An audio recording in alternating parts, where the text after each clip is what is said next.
Hey, good evening. So this is the Agarwal automobiles case study we're doing for the management class. So just a little overview. This all started with one man's life savings. As he got older, his son actually asked to use it, and he got it. And he used to start a petrol or essentially gas station. And in doing so, he used it for years and years with the same old kind of methodology framework, if you will, of just kind of keeping some numbers, keeping some estimates, but just procuring, the new fuel 24 hours out, come the next day or whatever. If you order by a certain time, no real lead time with it, but just not really in the data analytics kind of framework that we're used to seeing, especially in these case studies in today. Not a ton of record management keeping. So then years go by, and he has a son who grows up and he goes to university. And while he's in college, he asks his son, he's like, "Hey, I need your help with this. Like, I want you to help me find a more efficient way, a better way to forecast, to model, to kind of use your analytics, use the supply chain, see what we see and we know, and see how we're going to do this and what direction he can kind of lead this company and lead his father and kind of help him figure out the best ways that they can run what they're doing and kind of test out some new things in a way, but just really forecast and make sure they're being as efficient as they can be and keep that bottom line as low as it can be." So we're going to start by looking at the Kenneth Kahn framework, and I know we kind of talked and we watched some videos on this specific chart.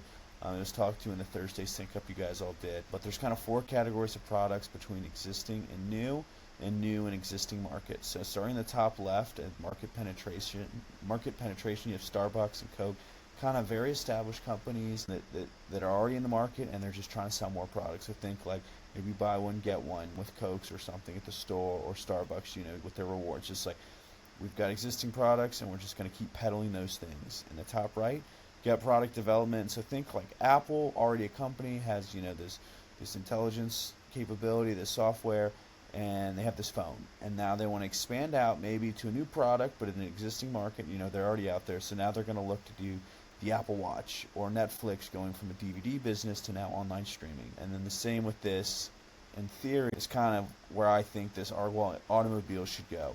It's an existing thing. It's already this gas station. It's known for that, but they can try some new strategies to help, and that's the forecasting, kind of to figure out the best ways to help their bottom line be as low as possible and increase revenue in an already very small margin sector in the gasoline petroleum industry. The bottom left for market development, so you're looking at like Waymo and Virgin Group. So Virgin obviously just being like a records company, and then Richard Branson being like missing a flight, getting mad, chartering his own, being like, "I can do this." So it's an existing market, the airline industry, but he put a new spin on it. So he made his existing product, if you will, his flight, and he put an existing thing as his. Waymo, same thing with Google. It's like, this intelligence, this search engine, and now it's used for these taxis. Like, what a segue, but it can work, and it's showing it is working.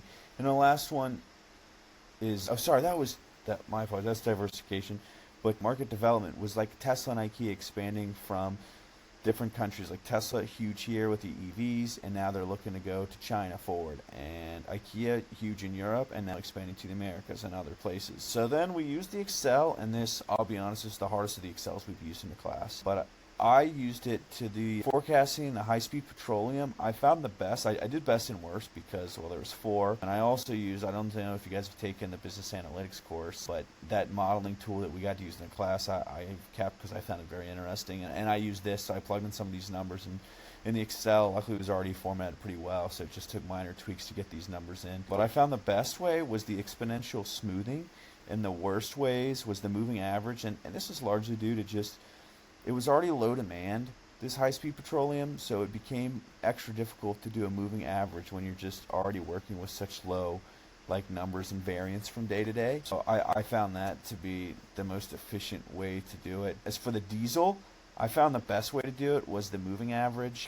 This was the only one of the three that moving average seemed to be the way to do it, and the worst being exponential smoothing. And what I found too with exponential smoothing, it made the most sense to me, and I'll talk that a little bit on the next slide, because I also used the exponential smoothing with the alpha of 0.3 for this one as well, for just regular petroleum. And the worst being the moving average, just it was too laggy. Obviously there was more demand here than there was with the high-speed petroleum, but it was just too laggy from day to day. So I kept it that way.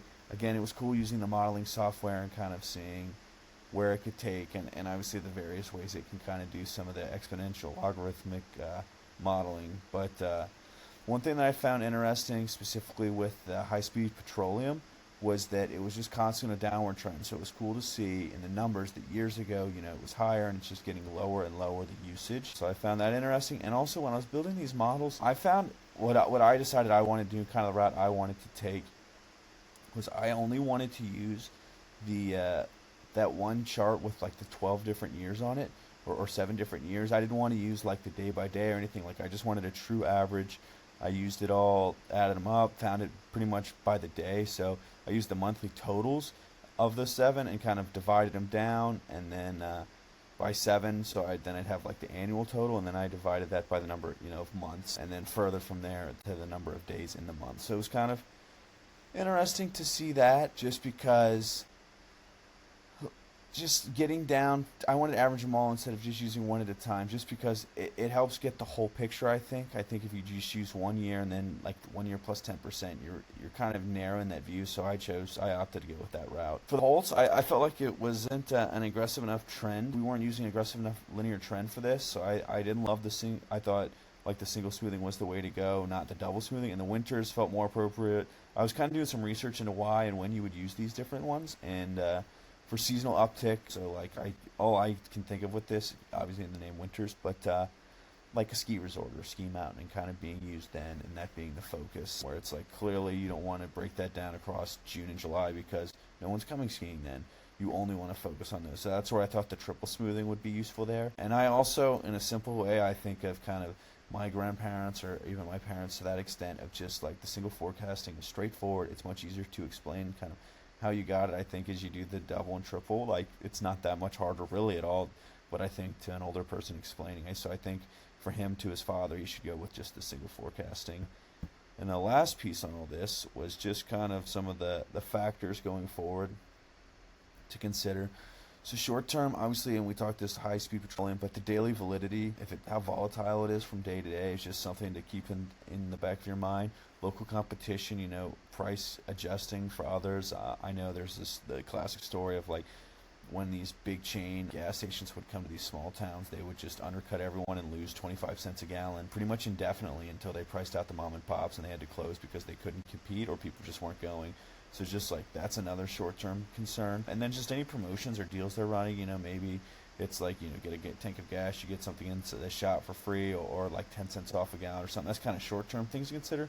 And then long-term product lifestyles, notably with a high-speed petroleum, it's going down in demand. So that's just something to think kind of in the long run. Environmental impact, maybe it's found that, diesel's not as good, or maybe it's found diesel's better. And these are just things that maybe shift the way automobiles are made to handle and what they'll use. Expanding operating stores, so I know they have the one, maybe that's something that would change their kind of forecasting, their methodology if they open a second down the road or within the town, maybe something like that. Expanding the reserves capacity, they have the reserves right now, but maybe looking to increase or decrease those if they find the storage cost just isn't worth it. It's worth having more trips, or maybe it's worth increasing that way, they can have full trucks because they had to hit that 12,000 liter minimum for a truck to come.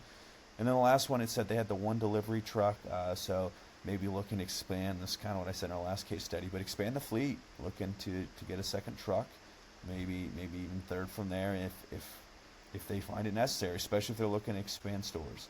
So that's how I view this case study. I thought it was very interesting all around, and the Excel really kicked my ass.